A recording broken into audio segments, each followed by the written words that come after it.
नुआखाई रे मिलबेकु जाउची सीएम किसान योजनार प्रथम किस्ती।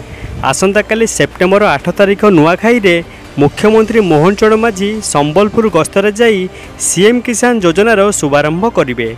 तो कौन रही संपूर्ण अपडेट आसतु जाणीने पूर्वर यही भाया सरकारी योजनार अपडेट सबुबले पाइबापी आम चैनल को सब्सक्राइब करनथिले एबे सब्सक्राइब कर दियंतु एवं पाखरे थिबा घंटी चिन्ह को दबाई ऑल उपरे दबाई दियंतु। आसंता 8 तारिख रे सीएम किसान योजनार शुभारंभ करिवे मुख्यमंत्री।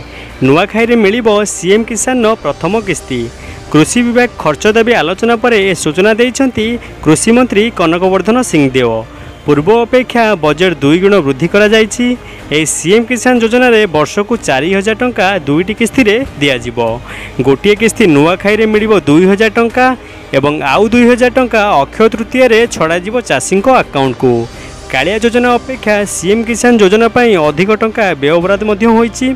पूर्वरु चाषी माने कालिया योजना माध्यम रे सरकारक ठारू किछि सहायता राशि पाई चाष क्षेत्र रे उपकृत होई पारुथिले, किंतु वर्तमान मुख्यमंत्री मोहन चरण माझी कालिया योजना परिवर्ते सीएम किसान योजना आरंभ करने को जाउछंती, जहाद्वारा चाषी को दुईटी किस्ती रे 2000 लेखाएं 4000 टंका मिल पारिबो एवं भूमिहीन चाषी को 3टी किस्ती रे 12500 टंका प्रदान करा जिवो। एही योजना रे समस्त चाषी तथा भूमिहीन एवं पीएम किसान योजना रे अंतर्भुक्त चाषी मध्य एही योजना रे आर्थिक सहायता पाई परिबे। चाषी माने नूतन भाव सीएम किसान योजना रे सामिल होया पई ऑनलाइन अप्लाई मध्य करि परिबे।